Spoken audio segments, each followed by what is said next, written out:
Hello, a very good evening. Welcome to the Evening Bulletin, live and direct from our studios on the 10th Avenue Extension, Greater Estate. This is MBN TV, your mega broadcasting network of Aphrodite Multimedia.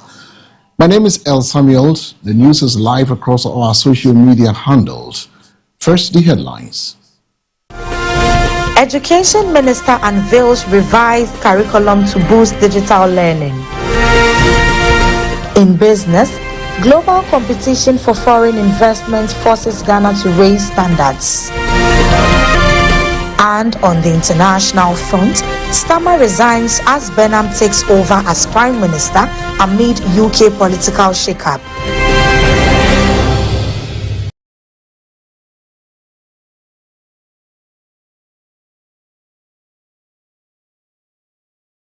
This and many other stories coming up. We'll also bring you up to speed on the business front, sports and entertainment, and we venture into the international front. The Minister for Education has unveiled a revised national curriculum aimed at equipping Ghanaian learners with practical and digital skills and preparing them for an increasingly technical-driven world. The Minister for Education has officially launched a revised national curriculum designed to enhance digital learning and prepare students with the skills needed for the modern digital economy. The revised curriculum places greater emphasis on digital literacy, coding, critical thinking, problem solving, and the responsible use of technology in teaching and learning. According to the minister, the reforms seek to ensure that learners acquire practical digital competences from an early stage, enabling them to compete effectively in a rapidly evolving global environment. The curriculum also encourages the integration of technology into classroom instruction, with teachers expected to adopt more interactive and technology-based teaching methods. Government says the initiative forms part of its commitment to improving the quality of education while expanding access to digital tools and learning resources across the country.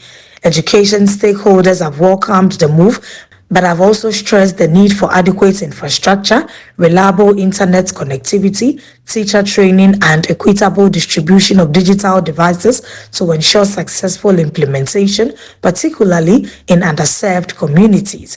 The revised curriculum is expected to be rolled out nationwide in phases, with education authorities monitoring its implementation and impact on learning outcomes. As I speak to you, one of the most significant decisions we took as government was to revise our education curriculum, and the agency responsible is NACA, the National Curriculum Review Agency. They were asked to revise our education curriculum from kindergarten to junior high school. I'm happy to note that on Wednesday, a revised curriculum for all people from kindergarten to junior high school will be presented formally to the Ministry of Education for onward submission to the President and for the policy to go to Cabinet and Parliament. The revision of our curriculum is to ensure Smart Start curriculum for greater integration of technology, science, engineering, and mathematics. We have promised to introduce coding, electronics, artificial intelligence, and TVET into the basic education curriculum.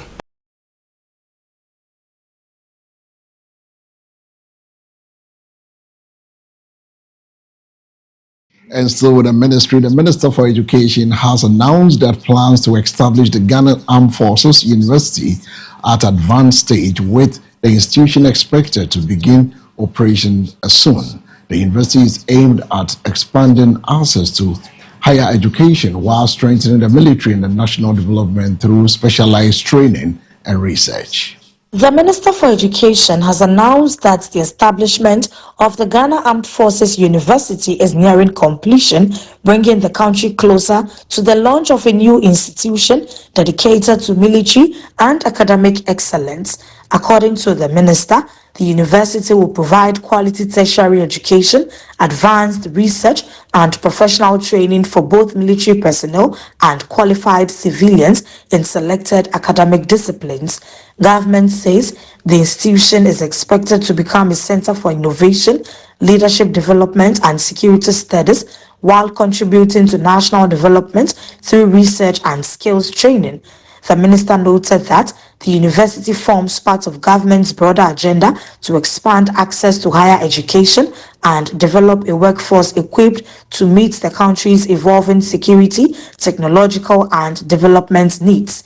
The Armed Forces University is also expected to strengthen collaboration between academia, the military, and industry, promoting research in science, technology, engineering, medicine, and defense-related fields.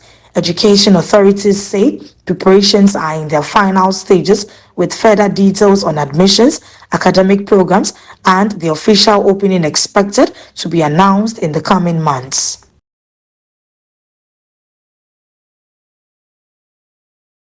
Now, moving on, the Ghana Health Service has expressed concern over the growing burden of hepatitis across the country, revealing that millions of Ghanaians may be living with the disease without knowing their status. The health authorities are urging the public to get tested early and seek treatment to help curb the spread of the virus.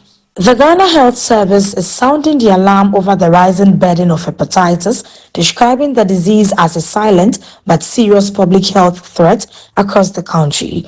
Officials say hepatitis B and C continue to affect millions of Guineans, with a significant number of infected persons unaware of their status due to low screening rates and limited public awareness. According to the service, delayed diagnosis often leads to severe complications, including liver cirrhosis, liver failure, and liver cancer, making early detection and treatment critical. The Ghana Health Service is urging all Guineans, particularly pregnant women, healthcare workers, and people in high-risk groups, to take advantage of available screening services and know their hepatitis status. Health experts say vaccination against hepatitis B, safe medical practices, and public education remain key strategies in preventing new infections.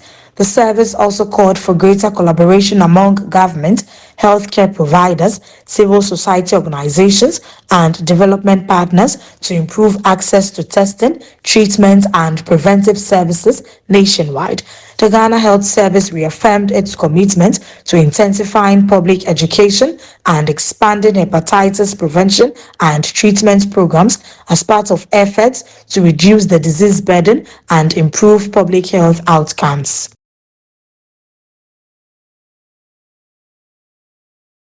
Now, moving on, we go to the High Court, where Bernard Antwi Boshiaku has been sentenced to 20 years in imprisonment after finding him guilty in Samari Boy illegal mining case. The judgment marks one of the most significant convictions in Ghana's ongoing fight against illegal mining. The High Court has sentenced the Ashanti Regional Chairman of the New Patriotic Party, Bernard Antwi Boshiaku, widely known as Chairman Wontumi, to 20 years in prison following his conviction in the Samari Boy illegal mining case. The court found him guilty of offences connected to illegal mining activities that prosecutors argued caused extensive environmental degradation and violated Ghana's mining laws.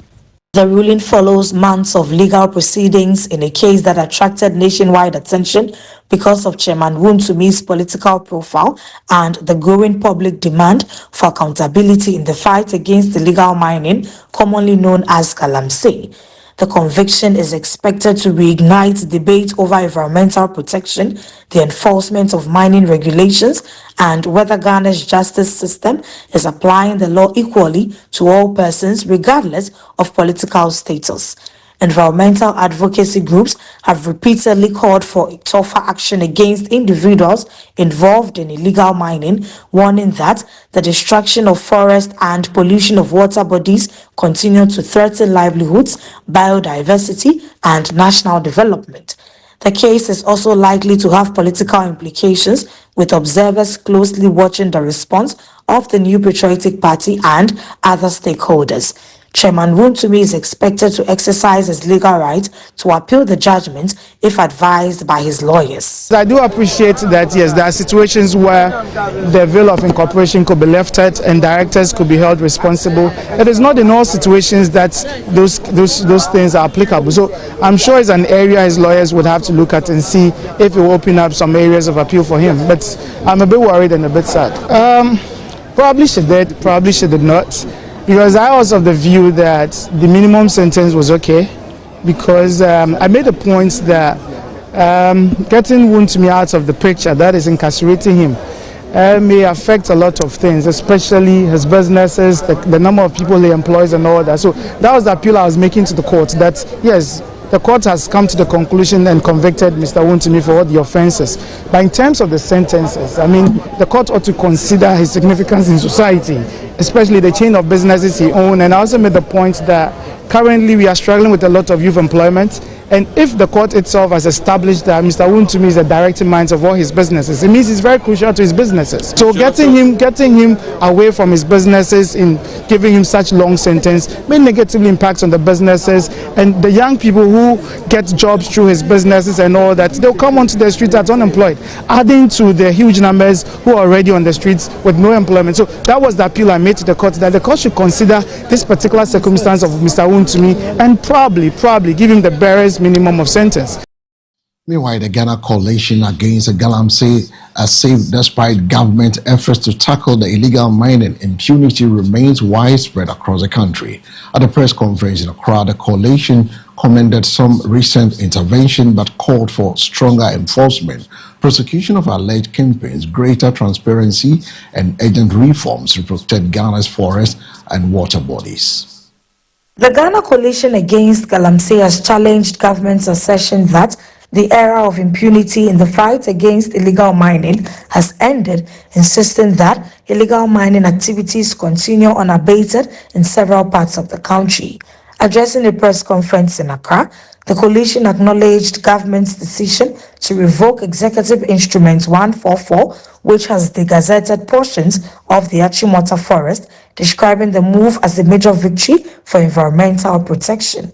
However, the coalition warned that many forest reserves, including the Etiwa Range, Cape 3 Points, and Draw River Forest Reserve, remain under severe threat from illegal mining activities and encroachment. The group urged government to strengthen the Forestry Commission with additional personnel, logistics, and security support, including the establishment of protected camps within forest reserves and the militarization of forest protection operations. The coalition also questioned government's claim that the fight against Galamsey has entered a new era of accountability, citing continued illegal mining in the eastern, Ashanti and Savannah regions, as well as around the Lake Busumtree enclave and the Ashuwen wetlands. It further called for the arrest and prosecution of all persons implicated in illegal mining activities, regardless of their political affiliation, and demanded investigations into allegations of selective enforcement by the National Anti-Illegal Mining Operations Secretariat, NAMOS. The coalition also appealed to the National Petroleum Authority to stop the sale of fuel to illegal mining operators and urged the Ghana Police Service to intensify enforcement efforts in mining communities. Additionally, the group called on governments to publish the Constitutional Review Committee's report, engage civil society on proposed amendments to the Minerals and Mining Act, and provide regular public updates on prosecutions, water quality, and the state of Ghana's forests and rivers. The coalition maintained that while some progress has been made, Ghana's fight against illegal mining will only succeed through consistent law enforcement, transparency, and accountability. Illegal mining Galamsey ase na yedika aka say bibi kan ne do man panya se no ba aban no say Achimota forest eye emrai na wo ha na abi Achimota forest no say yintimi mo ho ban eye EI 144 no aban etu anamo na wasesa samra no na idea ehia papa. We demand that all MMDAs where mining is prevalent should man dedicated barriers to stop movement of on-track excavators from undertaking any assignment anywhere. Additionally, we must task all mining MMDAs to suspend the sale of fuel to all illegal operators within their jurisdiction. The coalition petitioned the National Petroleum Authority to stop the sale of fuel to galamseyers. Despite the assurance given to us by the NPA, the practice is still continuing. The NPA is reneging on its regulatory mandate and we demand that the NPA take action to stop fueling galamsey. This will constitute an important stopgap that is currently missing.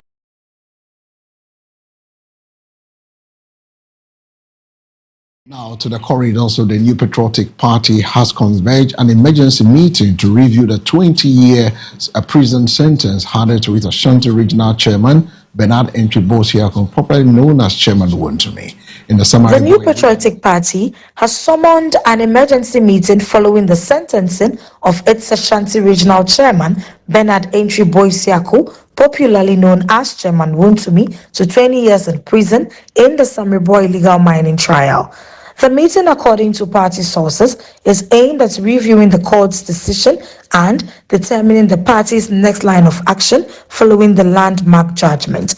Chairman Wontumi's conviction has attracted significant public attention due to his political position and the wider national debate over accountability in Ghana's fight against illegal mining, popularly known as galamsey. The NPP has maintained that it will study the full details of the judgment while considering available legal options.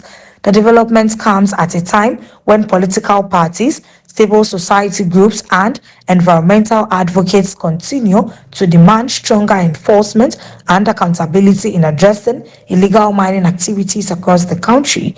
The outcome of the meeting is expected to provide clarity on the party's position and any further steps it intends to take regarding the case. And that does it for the major bulletin on the local front. Returning our attention to the business desk right after this break. Details with Nadede Golo.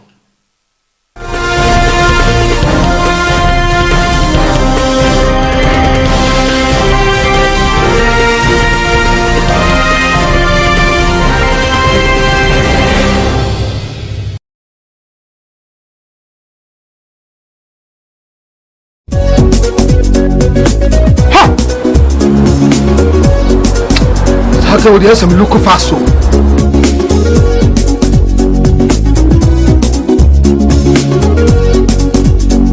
Baba, me again. Let's go, Yale. You quite remember who you need. 90 minutes at my family doctor when I'm passing over. Share them for me. So, what was swearing? She has malaria. Hey, malaria. Oh, what is it with the router? We copy the absence. A drone, a friend, router mixer. Yeah, come on, let it draw. And running router. So, Gaftrap and the draw crew abaso body acid. Wabo router mixer abaso. Router natural products and router mixer. Yeah, you could see a treat. Router tonic and the router life for a who a finish the bunny, a fin pedrium. That's our supporting immune system. Router there, Obiasia, FDA, I did drinking crap to you.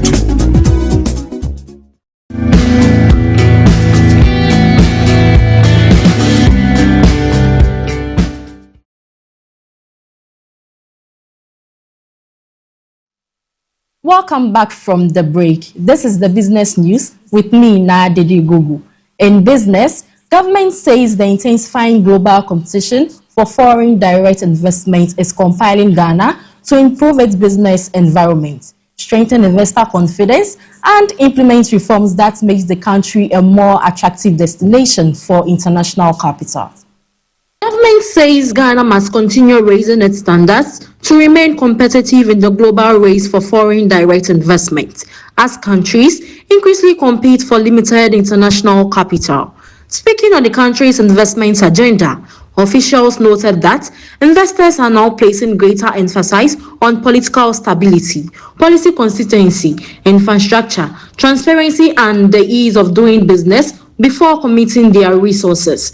Government says it is implementing reforms aimed at improving the investment climate by streamlining regulations, promoting digitalization, strengthening institutions, and enhancing the protection of investors. The renewed focus also seeks to position Ghana as a preferred destination for investment in sectors including manufacturing, agribusinesses, mining, renewable energy, tourism, and the digital economy.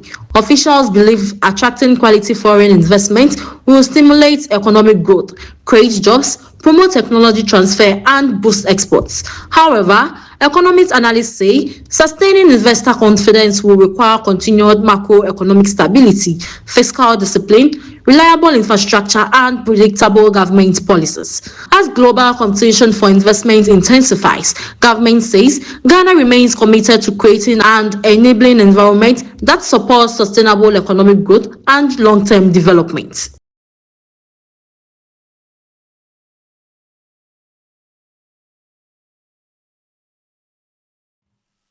Moving on, government has accepted bid worth 9.98 billion Ghana cedis in its latest treasury bill auction after investor demand exceeded the amount initially targeted.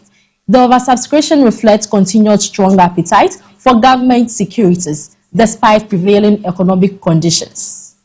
Government has accepted 9.98 billion Ghana cedis in bid from its latest treasury bill auctioned after the sales attracted subscriptions well above the target amount.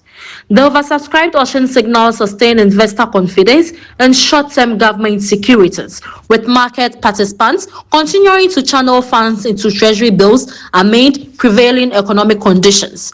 Treasury bills remain one of the government's key instruments for raising short-term financing to support public expenditure and manage liquidity.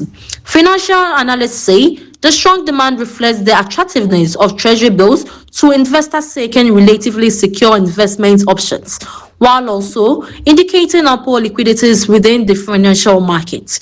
The latest auction forms part of government's regular domestic borrowing program, with proceedings expected to support budgetary financing and the refinancing of maturing debt obligations. Market observers will continue to monitor future treasury bills auction for trends in investor demand, interest rates, and their impact on government's domestic borrowing strategy.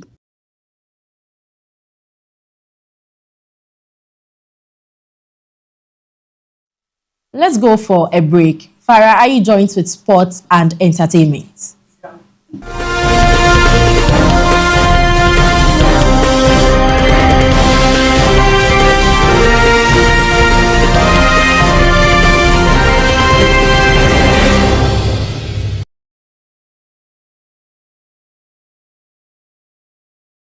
Hi, welcome to Shiloh Guest House, where comfort meets warmth.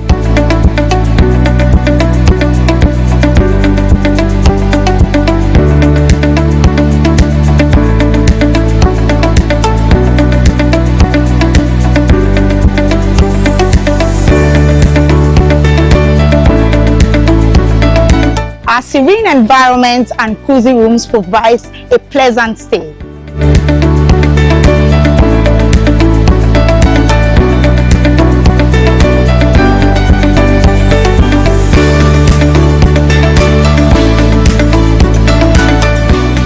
To book a room with us, call 055-5940-103 and 0241-972076. Locate us at Teshinungwa Estate, number 8 Coconut Street, directly behind A-Life Supermarket. Shiloh Guest House, where comfort meets warmth.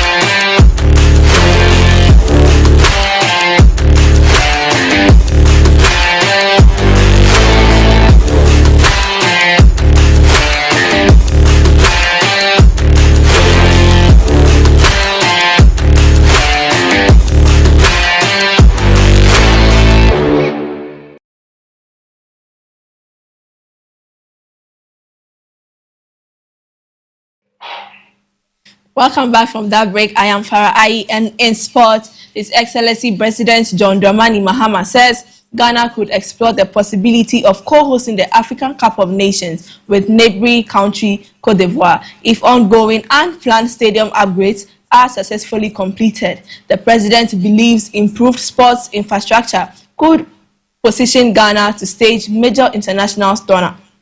President John Dramani Mahama has hinted at Ghana's potential interest in co-hosting the Africa Cup of Nations with Cote d'Ivoire following significant improvements to the country's sports infrastructure. According to the president's ongoing effort to upgrade major stadiums and sporting facilities could create the opportunity for Ghana to partner with Cote d'Ivoire to host Africa's biggest football tournament in the future. President Mahama said improved sporting facilities will not only support football development but also strengthen Ghana's ability to attract international sporting events and boost tourism. Ghana last hosted the Africa Cup of Nations in 2008 when the country staged the tournament across 4 venues including the Accra Sports Stadium and Baba Yara Sports Stadium. The president's comments come as government focuses on rehabilitating sporting infrastructure with stakeholders calling for modern facilities that meet international standards. Sports analysts say a possible Ghana-Cote d'Ivoire partnership could provide economic benefits, promote regional cooperation, and revive Ghana's position as major football destination on the continent. However, they add that securing hosting rights will depend on meeting Confederation of African Football (CAF) requirements, including stadium standards, accommodation, transportation, and security arrangements. It has a very strategic central location in the municipality, which is an advantage, and it has sufficient land around it to build a very modern stadium here. And so we will allocate the funds, we will do the designs. The designs will be brought back here. Public interaction on the designs will be done. And after that, we'll cut the sort for the work to commence. We want it to be a multi-use facility, not only for soccer, but it must have other entertainment complexes. The problem we have with most stadia is when we're not playing soccer, we're not doing anything with the stadium. And so this stadium would have shops, it will have entertainment, it will have restaurants and different facilities. So that even if we're not playing soccer, in the spirit of the 24-hour economy initiative, people will still come and use the stadium. It will have a modern grass pitch with a computer irrigation system for watering the grass. And it would have different categories of stands. We want, over the next few years, to have at least 5 stadia in this country that can host CAF competitions properly. Because I'm sure that since 2008, after we hosted the AFCON, the time is almost near for us to host another AFCON. Up next is entertainment.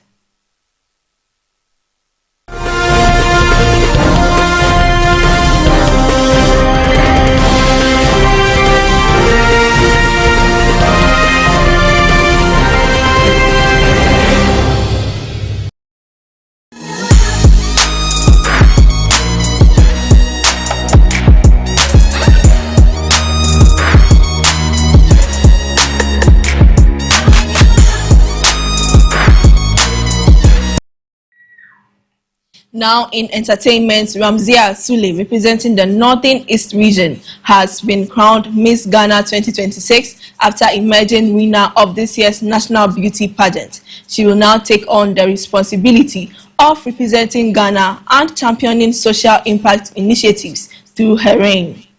Ghana has a new beauty queen. Ramzia Sule has been crowned Miss Ghana 2026, emerging victorious after a keenly contested competition featuring young women representing different regions of the country. The new queen, who represented the Northeast region, impressed judges and audiences with her performance, confidence, and commitment to using the platform beyond beauty.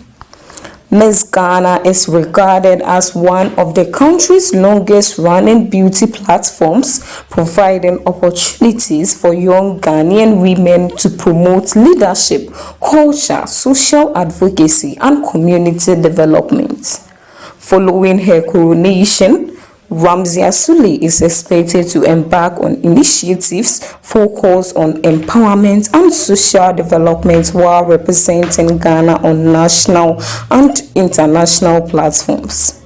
The organizers say the pageant continues to celebrate Ghanaian excellence by bringing together talented young women from across the country.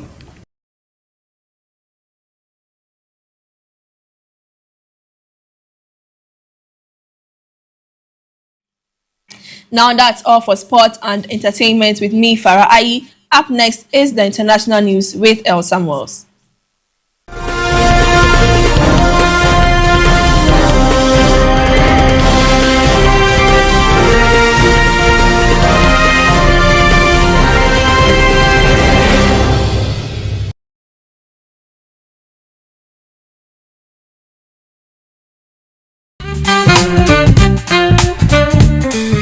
Let me introduce you to Farm Global Company Limited. At Farm Global, we offer you variety of groceries and provisions to choose from. Cosmetics, perfumes, bed sheets, undies, boxes, you can mention all.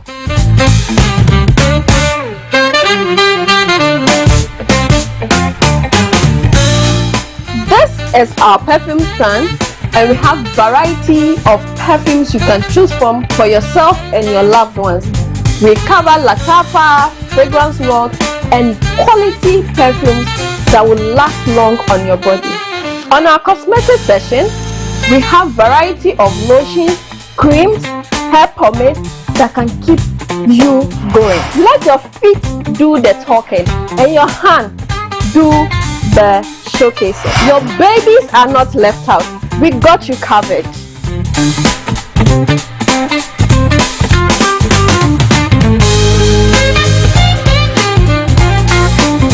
At Farm Global, we make shopping a beautiful experience for you and your family. You can be at home, send your list, and get it delivered for free. Yes, for free.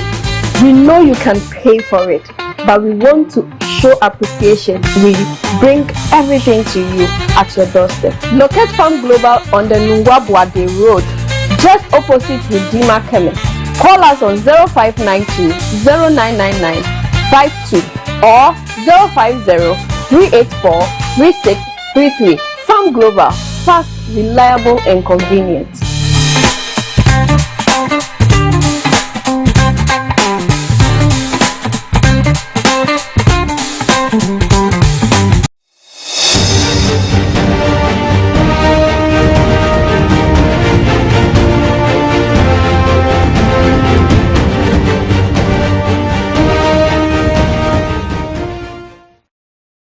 Welcome back from the newsroom. Still bringing you, brought to you some update from the business, sports and entertainment. You're still live from our studios on the 10th Avenue Extension Grid Estate. Turning our attention to the international front, our first up is the United Kingdom has witnessed a major political transition as Prime Minister Keir Starmer resigns from office, paving the way for Andy Bachmann to take over as the country's new leader. The development marks a significant moment in British politics and triggers questions about the future direction of the government. The United Kingdom is facing a major political shakeup after Keir Starmer resigned as Prime Minister, bringing an end to his tenure as leader of the government.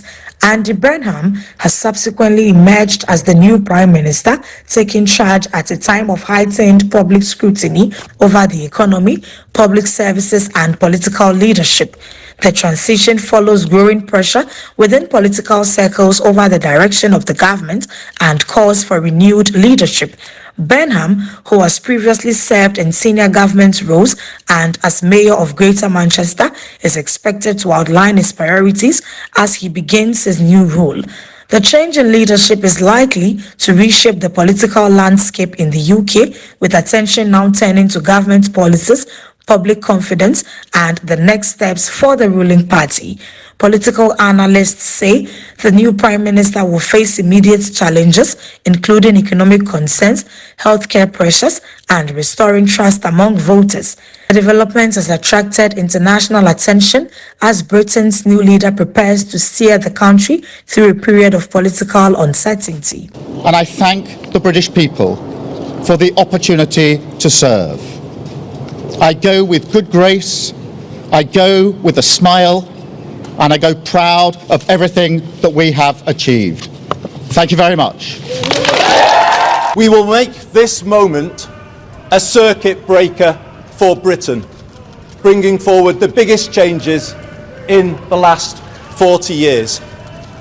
A new political model and a new economic model. In the 1980s, Britain took some wrong turns. Political power was centralised, economic power privatised, large parts of the country deindustrialised, and they still haven't recovered. Many feel as though they're still in decline, and they don't have the ability to turn things around. And that's why we will change politics, to make it more collaborative, more about problem solving than point scoring. And we will take power out of here and carry it into every postcode in the land so that they can do more. Away from the United Kingdom, we move straight away to the West African zone, where another boat accident in Nigeria has left many feared dead, renewing concerns about the safety of the island water transport in the country despite repeated tragedies on the Nigerian's rivers and waterways. Experts say a combination of overloading, weak enforcement of safety regulations, poor maintenance, and limited infrastructure continue to put lives at risk. Another boat's disaster has struck Nigeria, with many passengers feared dead and rescue operations underway. The tragedy has once again brought attention to the recurring boat accidents that have claimed hundreds of lives on Nigeria's waterways in recent years. Safety experts point to several factors, including overcrowded boats, passenger traveling without life jackets, poorly maintained vessels, and the continued operation of boats in unsafe conditions. In many riverine communities, boats remain a major means of transportation, especially where road networks are poor or affected by flooding. However, limited enforcement of maritime safety rules has often allowed unsafe practices to continue. Previous accidents have been linked to issues such as overloading, night journeys, bad weather, and failure to follow safety guidelines. In one recent incident in Benue State, a boat carrying passengers returning from a burial ceremony capsized during heavy rain and strong winds, with several people feared dead. Authorities have repeatedly announced measures to improve water transport safety, including enforcing the use of life jackets, regulating operators, and improving monitoring of waterways. However, critics say stronger implementation, regular inspections, and accountability are needed to prevent these tragedies from becoming a recurring national crisis.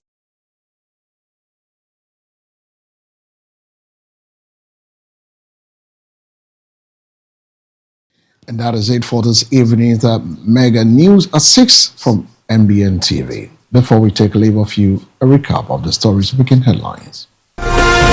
Education Minister unveils revised curriculum to boost digital learning. In business, global competition for foreign investment forces Ghana to raise standards. And on the international front, Starmer resigns as Benham takes over as Prime Minister amid UK political shakeup.